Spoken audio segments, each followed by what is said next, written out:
بسم الله الحمد لله والصلاة والسلام على رسول الله وعلى آله وصحبه ومن والاه أما بعد.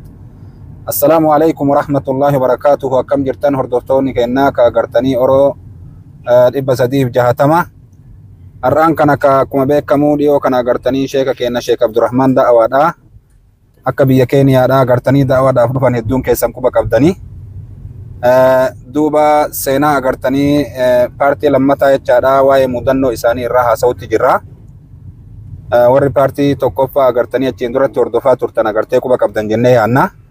Har'a wanni agartanii irraa haasofni yoo rabbiin fedhee mudannoo isaanii keessatti waa'ee hidhama isaaniitti.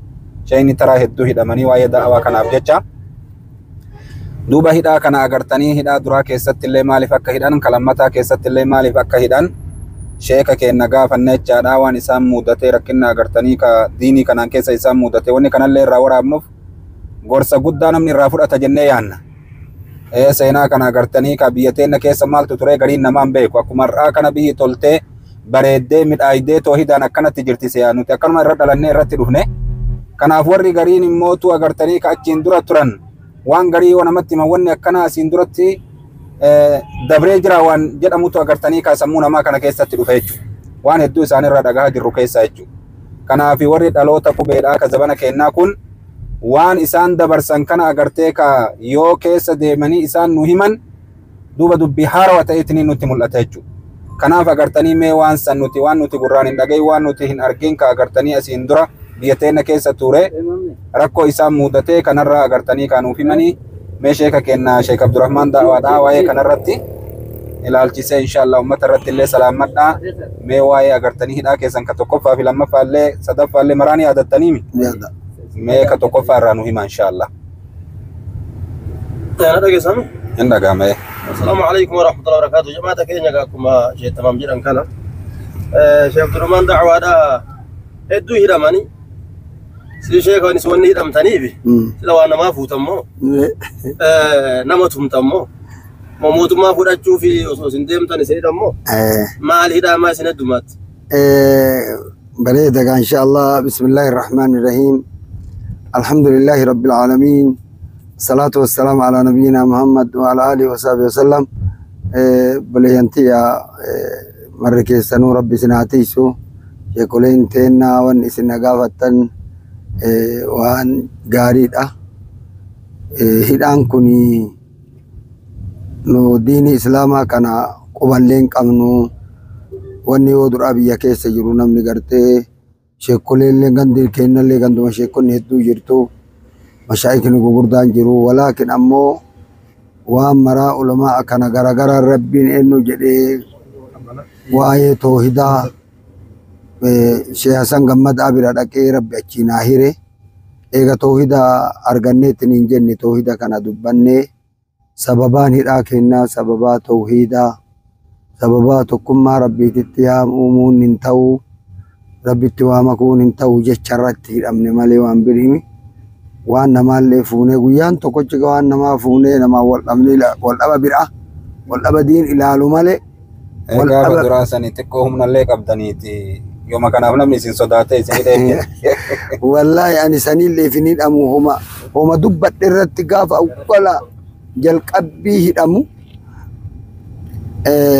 masgiduma ajjeeja ama magaalaani توحيد بيجو ملانجان نوتيتي كبادي أشوات دعوة إيجالي إيجا دعوة إيجالي نتيجة وكان بقى أرجنانين دعوة سن اتفوفه غويا تو كوشجان توحيد أكيد دعوة غوري نمني غويا لما أكن هاga غويا سدي كان توحيد بولي أشومان غرتي أكمنا ما نفقا بافتو أشومات غرتي غرانا ما تربا إسلام تاي إيجا بقى سن أرجيان أشومان دعوة كين اتفوفني إيجا اتفوفني الحمد لله توهني كمبائي ركو قد التوري نمنا العلماء نقول قد اللين اتهد أما التوري نولي ويتنوهد أنساني تنو مرتين أمني مالي واني برو واني بالي سنين نما والأمني داري نما لفا ولد تري واني كنافين أمني نجيرو توحيد ما دبتني سنين توحيد ما قفافي توحيد ما في دبتني ما في أمني مالي واني برو نجيرو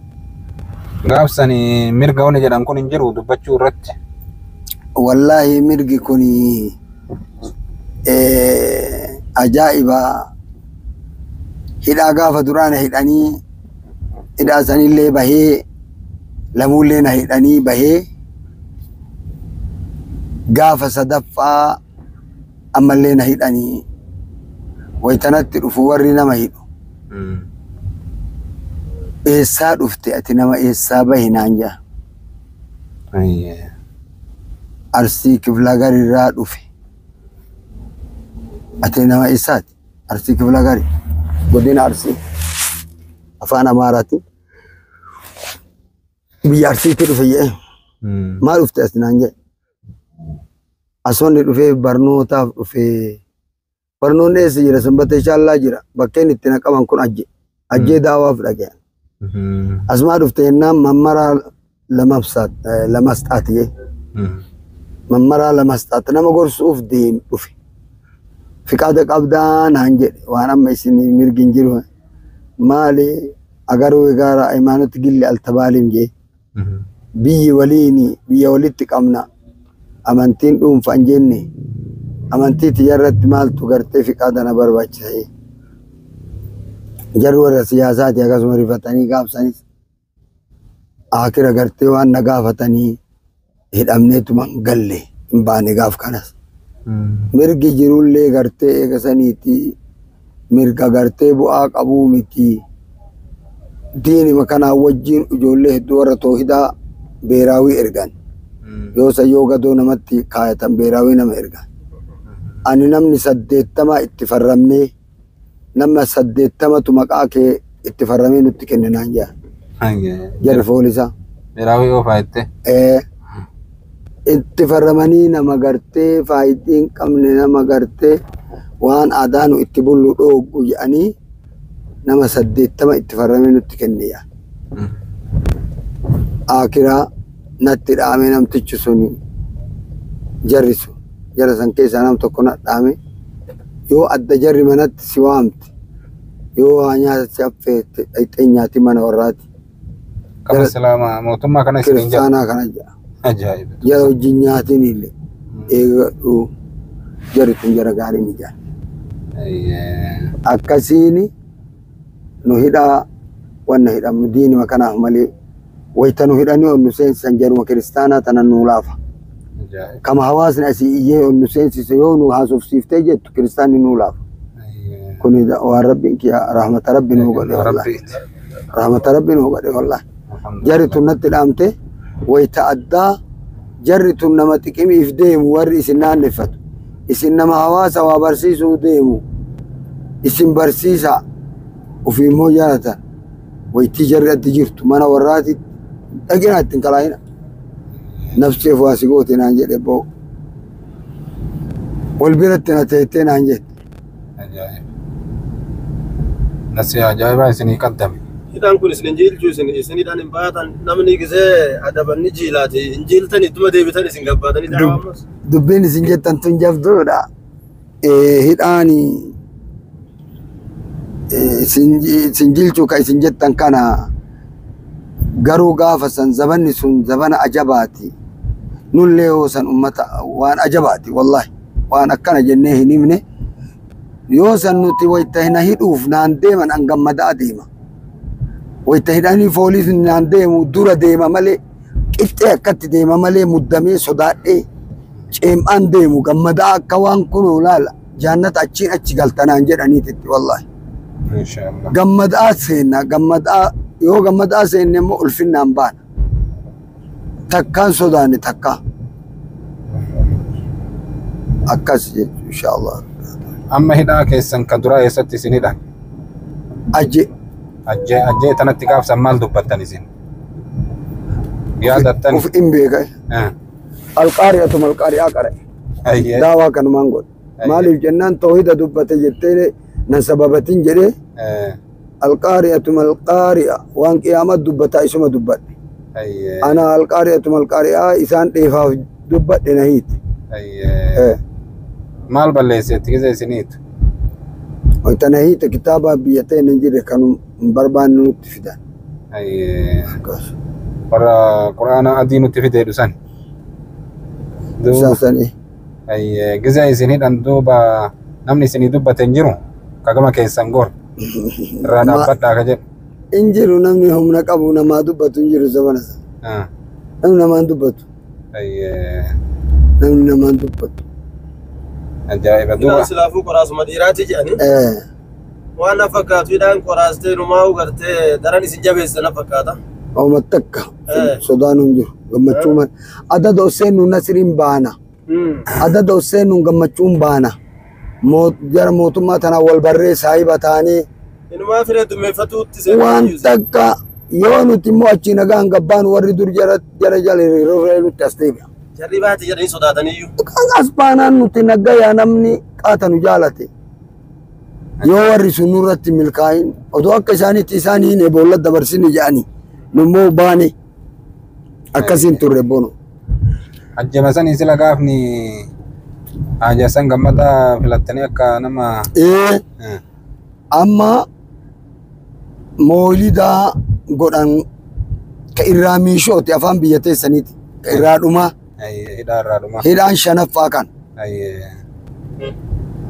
Hidhaan shanaffaa kana ka hidhame moolida godhanii atirii masgiidaa kana keessatti ani immoo daawwan magaalaa tana wawayyeesse moolida godhanii tiniin gartee gadi qophaayanii magaalaan kun marti haxiriin urgaayee horii qalanii hoyta jedhani asraa salaanii masgiida katee nu daawaa godhan an daawaa godhan tokko harkana baase horii moolidaa foon moolidaa qalame baqaa jaa isin gaafatan jarana lakkaanaan loltanii ani ini mujere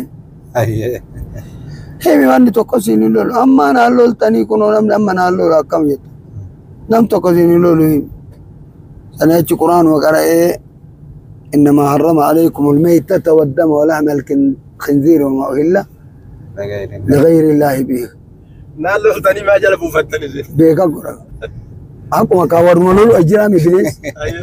شيخوت أجرامي إمام نسكتي كوي أنتو بدأ مكان لفاكا ويد. نالو ثاني لك كاجرنا أنتو بيسنا أنتو بدوانا كنا. مولين نسي كوباي نمني كورا إجرا وريار كرا ويد. دبين تفتي. بكين بكا كاكاتي كاكرانا دوكا. Akka dubbadhu rakkoon hin jiru. Ayyaata quraanaa kanatti qara'ee shari'aa islaamaa keessatti wanni rabbiin namarratti haramse dhiiga. Nama harama waan ufiin du'e nama harama alaykum almaytata waddam waan ufiin du'e dhiiga. Gartee eega saniitti wama uhilla bihi ligayrillah waan maqaa rabbiitiin ala maqaa nama biroo irratti dhayaniitiin qalan.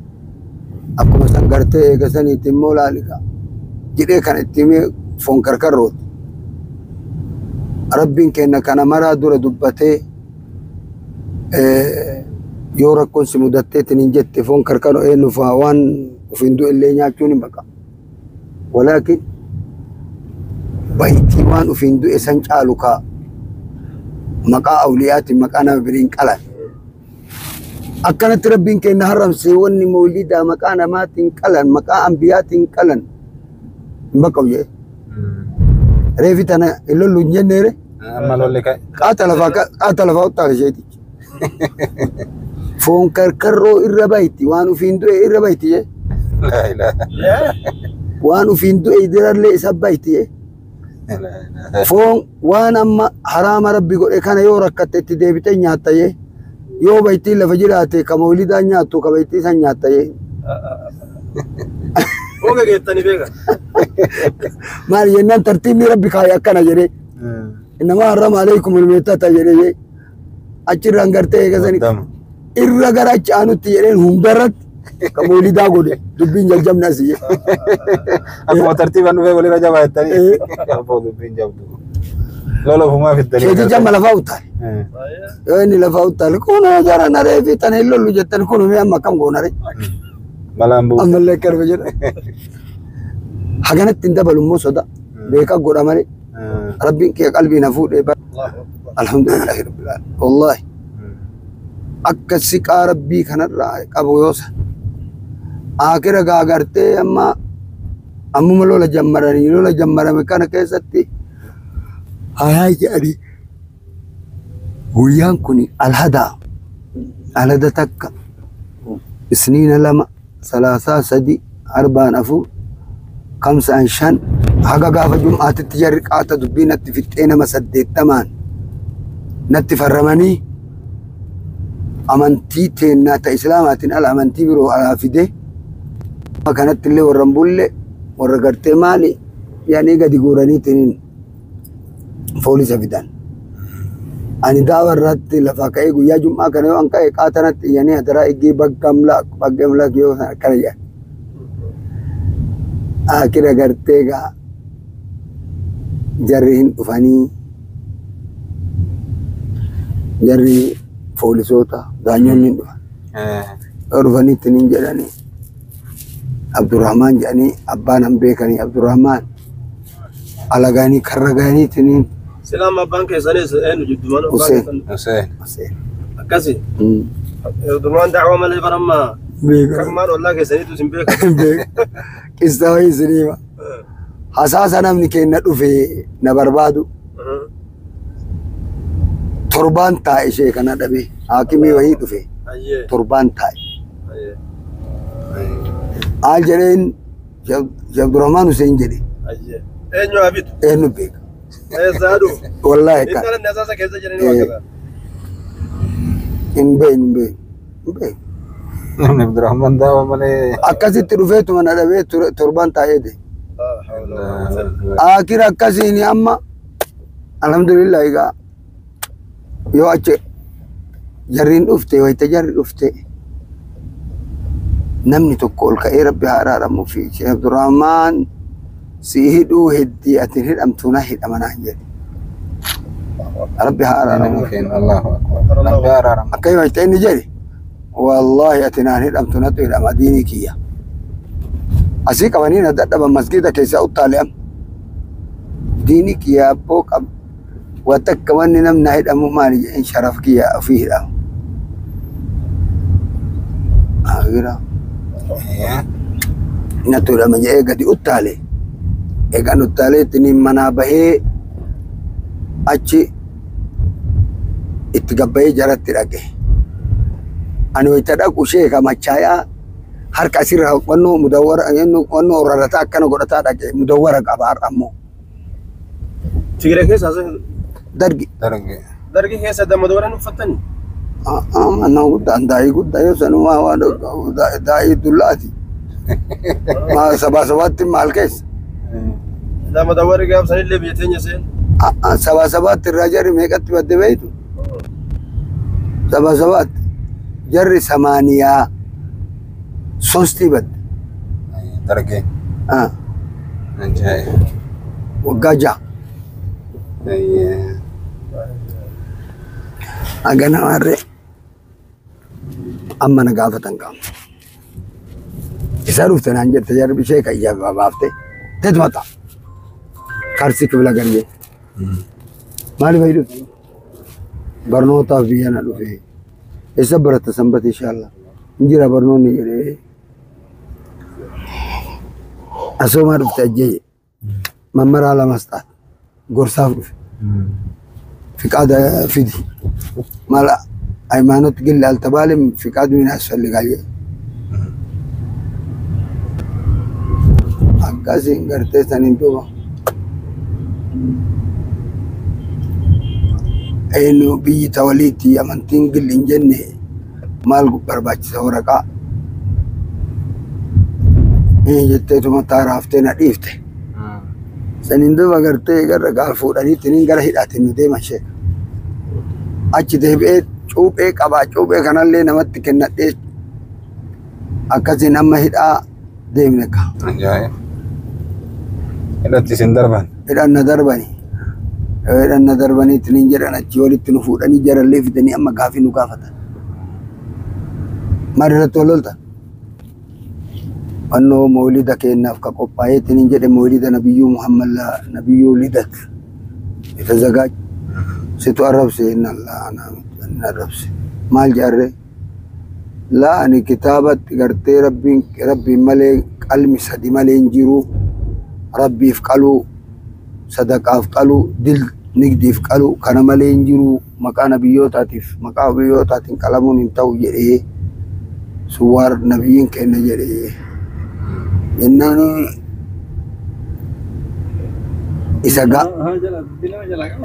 isa gaafata moolinni horidu gabbal yemmil kitaaba matsaaf allee jaaniin isa aw alla jedheetiniin daftara wayii ol fuudhe irsoo allaachuu jedhan sheek arriif ويتجمر خطبة قول إيه جمر إذا جزء درجي مقارب بين ده يعني أكم لا نبر مقارب إن شاء الله نجت نبر ونجلي يا رب جل إنجا بسم الله إنجا وقلا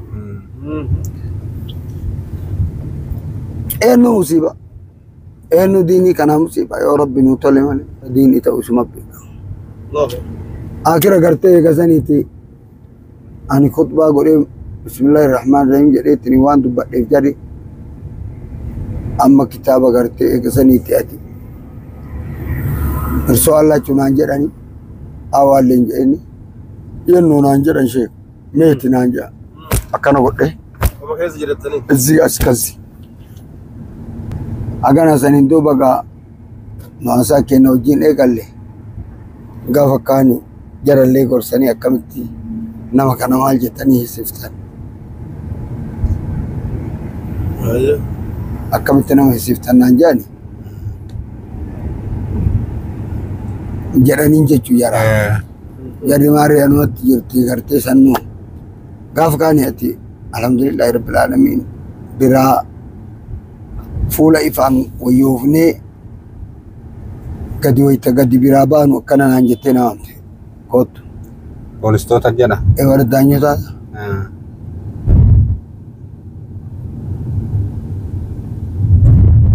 Isin yaama. Warri daanyotaa isin yaame. Na yaamanii nusaniin duuba gartee itti seene akki gootu ati amma nuti wanni isaan nutti himaniif wanni ati amma jettu addaanii. Isaanii amantii Sumaaleef fide nuun jedhanii nama 80 sirratti farrabanii nutti fidan nuun jedhan. Nuti dhugatti beeraawwichi erguuf fidhe jenne amma ati wayita dubbattu garuu waan haqqi qabduuf dubbattee amma beeraawwillee isin erginu jara tana ittiin kalaayin eeggadhu. Itti deebisa sagantaa amma seennee jirra. Jomo Kenyatta International Airport seennee jirra. Ayyee kan inshallah amma itti deebina sagantaa kana yoo rabbi fedhe amma fasuma dhaabna. Kun sunniin keenya.